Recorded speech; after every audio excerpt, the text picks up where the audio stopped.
ரொம்ப ஒரு மகிழ்ச்சியான ஒரு நாளாக, பெருமையான ஒரு நாளாக இந்த நாளை நாங்கள் பார்க்குறோம். பெருமையான நாள் அப்படின்னு சொல்கிறது இது பள்ளிக்கல்வித்துறை சார்ந்து மட்டுமல்ல, ஒட்டுமொத்தமாக இந்த தமிழ்நாட்டை சார்ந்தவன், தமிழ் இனத்தை சார்ந்தவன் என்கின்ற முறையில் மாண்புமிகு தமிழ்நாட்டு முதலமைச்சருடைய வழிகாட்டுதலின்படி நம்முடைய மாநிலத்திற்கான கல்விக் கொள்கையை வடிவமைத்து இன்றைக்கு அதை வெளியிடவும் அவர் செய்திருக்கின்றார். இந்த மாநில கல்விக் கொள்கை என்பது முழுக்க முழுக்க நம்முடைய பள்ளிக்கல்வித்துறை சார்ந்தது மட்டுமே. அது சார்ந்திருக்கின்ற முன்னாள் நீதியரசர் அவருடைய தலைமையில் கல்வியாளர்கள் அனைவரும் ஒவ்வொரு மாவட்டமாக சென்று அங்கே இருக்கின்ற மாணவர்கள், பெற்றோர்கள், எங்களுடைய பெருமதிப்பிற்குரிய ஆசிரியர் பெருமக்கள், அங்கே இருக்கின்ற கல்வியாளர்கள் என்ற அனைவரையும் சந்தித்து அவர்களிடமிருந்து பெறப்பட்ட கருத்தின் அடிப்படையில் ஒரு மாநிலத்திற்கான கல்விக் கொள்கையை நாம் உருவாக்கியிருக்கின்றோம். அதற்கான அந்த வெளியீடு ஒரு பக்கம். மற்றொன்று, எங்களுடைய அரசு பள்ளியை சார்ந்திருக்கின்ற மாணவ செல்வங்கள் ஒவ்வொருவரும் ஒவ்வொரு பகுதியை சார்ந்திருக்கின்றதிலிருந்து வந்து இன்றைக்கு உயர்கல்வி நிறுவனமாக இருக்கக்கூடிய ப்ரீமியம் இன்ஸ்டிடியூஷன்ஸாக இருக்கக்கூடிய ஐஐடியாக இருந்தாலும், அது ஐஏஎம்மாக இருந்தாலும், அது நிஃப்டாக இருந்தாலும், நிஃப்டமாக இருந்தாலும், லா யூனிவர்சிட்டிகளாக இருந்தாலும், அதே போன்று எங்களுடைய திருச்சியில் இருக்கின்ற என்ஐடி போன்ற இந்த ப்ரீமியம் இன்ஸ்டிடியூஷன் இந்தியாவில் எங்கெங்கெல்லாம் இருக்கின்றதோ அங்கெல்லாம் தமிழ்நாட்டு முதலமைச்சருடைய இந்த நிகழ்ச்சியில் நீங்கள் காணொலியை நீங்கள் பார்த்துருப்பீங்க. திருவண்ணாமலையை சார்ந்திருக்கின்ற ஒரு குழந்தை எங்கே போய் படிக்க போகிறாங்க, இங்கே இருக்கின்ற தருமபுரியை சார்ந்திருக்கின்ற, கிருஷ்ணகிரியை சார்ந்திருக்கின்ற, கடலூரை சார்ந்திருக்கின்ற பிள்ளைகளாம் எந்த மாதிரியான இன்ஸ்டிடியூஷனில் போய் சேர்றாங்க அப்படிங்கிறதெல்லாம் நீங்கள் முழுமையாக நீங்கள் பார்த்துருப்பீர்கள்.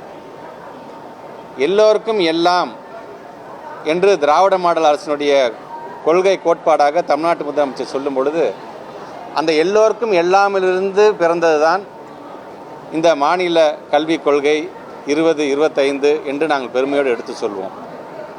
இப்படி ஒட்டுமொத்தமாக இந்தியாவில் ஒரு மாநில அரசு தங்களுடைய மாநிலத்திற்கு என்ன தேவை, குறிப்பாக மாண்புமிகு தமிழ்நாட்டு முதலமைச்சர் அவர்களும் நம்முடைய மாண்புமிகு துணை முதலமைச்சர்களும் உரையாற்றும் போது சொன்னது போல தான் இன்றைக்கு இந்த மாநில கல்விக் கொள்கை என்பது நமக்கான ஒரு மிகப்பெரிய ஒரு ஆயுதமாக நம் கையில் எடுத்திருக்கின்றோம். அதில் குறிப்பாக இருமொழி கொள்கை தான் அப்படிங்கிறத தமிழ்நாட்டுடைய முதலமைச்சர் உரையாற்றும் போது எவ்வளோ அழுத்தம் திருத்தமாக சொல்லியிருக்கிறாரோ அதே போன்ற அழுத்தம் திருத்தமாக நம்முடைய மாநில கல்விக் கொள்கையிலும் அது பதிவு செய்யப்பட்டிருக்கின்றது. அதே போன்று தமிழ் என்று வரும்பொழுது முழுமையாக எந்த போர்டாக அந்த irrespective of all the boards அந்த தமிழ் பாடம் என்பதை நாம் கட்டாயப்படுத்த வேண்டும் என்பதை வலியுறுத்துவதாக இருந்தாலும், தொடர்ந்து இதில் நீங்கள் முக்கியமாக இந்த கொள்கை சார்ந்து நீங்கள் பார்க்க வேண்டியது ஒன்று இன்க்ளூசிவிட்டி, எல்லாத்தையும் உள்ளடக்கிய அனைவருக்குமான கல்வி வழங்க வேண்டும் என்று சொன்னால் அதற்கான இன்ஃப்ராஸ்ட்ரக்சர் நம்ம எப்படி நாம் செயல்படுத்த போகிறோம், எவ்வளோ விஷனரியாக நாம் இருக்கிறோம். அதே போன்று பாலின சமத்துவம் என்று வரும்பொழுது அனைவருக்கும், எல்லா பிள்ளைகளுக்கும் சரிசமமான அந்த கல்வியை கொண்டு செல்ல வேண்டும். எதிர்காலத்துக்கு என்ன தேவை என்பதை தொலைநோக்கு பார்வையோடு இருக்க வேண்டும், ஃபியூச்சரிஸ்டிக்காகவும் இருக்க வேண்டும் என்கின்ற விதத்தை இதை ஃபவுண்டேஷனாக வச்சு அதுலேருந்து பல்வேறு திட்டங்களை நம்ம இப்போ கொண்டு வந்திருக்கோம். நான் சொன்ன மாதிரி தமிழ் லாங்குவேஜ் சார்ந்து இருக்கின்றதாக இருந்தாலும், அதே போன்று கரிக்குலம் சார்ந்து இன்றைக்கி இருக்கின்ற ஆர்டிஃபிஷியல் இன்டெலிஜென்ஸ், இங்கே இருக்க ரோபோட்டிக்ஸை கொண்டு வரணும், ஃபினான்ஷியல் பிளானிங் சம்மந்தமாக இதெல்லாத்தையும் இன்டெகிரேட் பண்ணி ஒரு திட்டத்தை கொண்டு வரணும்னு சொல்கிறோம். பார்த்தீங்களா, கரிக்குலம் சார்ந்திருக்கின்ற ஒரு செய்தியை செய்வதாக இருந்தாலும் சரி, அதாவது தமிழ்நாட்டு முதலமைச்சர் சொன்ன மாதிரி நம்முடைய கல்ச்சர், நம்முடைய பண்பாடு சார்ந்திருக்கின்ற அதே நேரத்தில் க்ரியேட்டிவிட்டி, எவ்வளோ டெக்னாலஜி வந்தாலும் நம்முடைய க்ரியேட்டிவிட்டி, நீங்கள் அந்த ஐடியாவை கன்சீவ் பண்ணணும்னு ஆசைப்படுறோம். பார்த்தீங்களா, தமிழ்நாட்டு முதலமைச்சர் சொன்னால் முதல்ல எங்கள் பிள்ளைங்க சிந்திக்க வேண்டும், இந்த ரோட் மெமரைசேஷன் இதை மனப்பாடம் பண்ணிட்டு போய் எழுதுறதுக்காக எங்கள் பிள்ளைங்க சிந்தித்து அண்டர்ஸ்டாண்டபிளாக இருக்க வேண்டும் என்று சொல்கிறாரு. பார்த்தீங்களா, அது சார்ந்திருக்கின்ற கல்வியை அதிகப்பட எவ்வளோ நாங்கள் ஃபோக்கஸ் கொடுக்க போகிறோம் என்பது சார்ந்ததாக இருந்தாலும் சரி, லைஃப் ஸ்கில் சார்ந்து சொல்வதாக இருந்தாலும் சரி, building the future, ready learners ரெடியாக இருக்காங்க, தொலைநோக்கு இன்றைக்கி என்ன தேவை, இன்றைக்கி ட்ரெண்டுக்கு என்ன தேவை என்பதை உள்ளடக்குவதாக இருந்தாலும் சரி, ஃபிசிக்கல் எஜுகேஷன் அது பார்ட் ஆஃப் கரிக்குலமாக இருக்கணும், அது கோராக இருக்க வேண்டும் என்று அடிக்கடி நம்முடைய தமிழ்நாட்டுடைய துணை முதலமைச்சர் சொல்கிறார். பார்த்தீங்களா, அதில் எப்படி நாங்கள் இன்கார்பரேட் பண்ணியிருக்கிறோம் என்று சொல்வதாக இருந்தாலும் சரி, இப்படி ஒவ்வொரு விஷயத்தையும் இன்றைக்கு நாங்கள் பார்த்து அந்த கல்விக் கொள்கையை நாங்கள் அதை முழுமையாக உள்ளே கொண்டு வந்திருக்கின்றோம். ஆக இந்த கல்விக் கொள்கை சார்ந்திருக்கின்ற அந்த புத்தகமும் நம்முடைய பத்திரிகை துறை ஊடகத்துறை சார்ந்திருக்கின்ற நண்பர்கள் உங்களிடம் அது வழங்கப்படும்.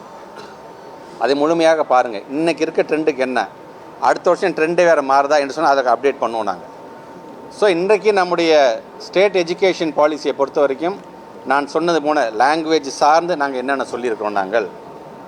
அதே போன்று அங்கே இருக்கின்ற ஒரு அசஸ்மெண்ட் என்று வரும்பொழுது முதல்ல இந்த ஃபியர் பேஸ்டு எக்ஸாம் இருக்கக்கூடாது. பிள்ளைங்களை நாங்கள் எப்படி அசஸ் பண்ண போகிறோம்?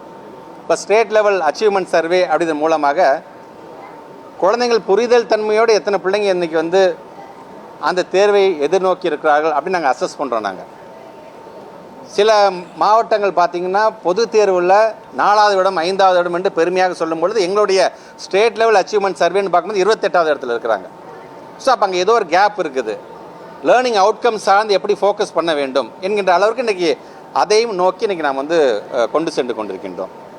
ஆக இப்படி ஒவ்வொன்றையும் செய்யும்பொழுது இன்றைக்கி இருக்கின்ற காலகட்டத்துக்கு நான் ஏற்கனவே சொன்ன மாதிரி ஒரு கலை திருவிழா இப்போ நம்ம நடத்திட்டு இருக்கோம். அந்த கலை திருவிழானால் நமக்கு என்ன நமக்கு பயனாக போகுது? ஃபிசிக்கல் எஜுகேஷன் சொல்கிறீங்களா, அதனால் அகாடமிக் க்ரோத் எப்படி வரப்போகுது, பிஹேவியரல் சேஞ்ச் எப்படி வரப்போகிறது, லைஃப் லெசன் சொல்கிறீங்களா, இன்றைக்கு இருக்கின்ற ஒரு கிரைசிஸ் மேனேஜ்மெண்ட், ஒரு ப்ராப்ளம் சால்விங், அந்த பிள்ளைங்க எப்படி அதை எதிர்கொள்ள போகிறார்கள், அப்படி அந்த குழந்தைங்களுக்கு என்னென்ன தேவை என்பதையெல்லாம் பள்ளிக்கூடத்தில் கொண்டு வரதுக்கான அந்த வேலைகள்.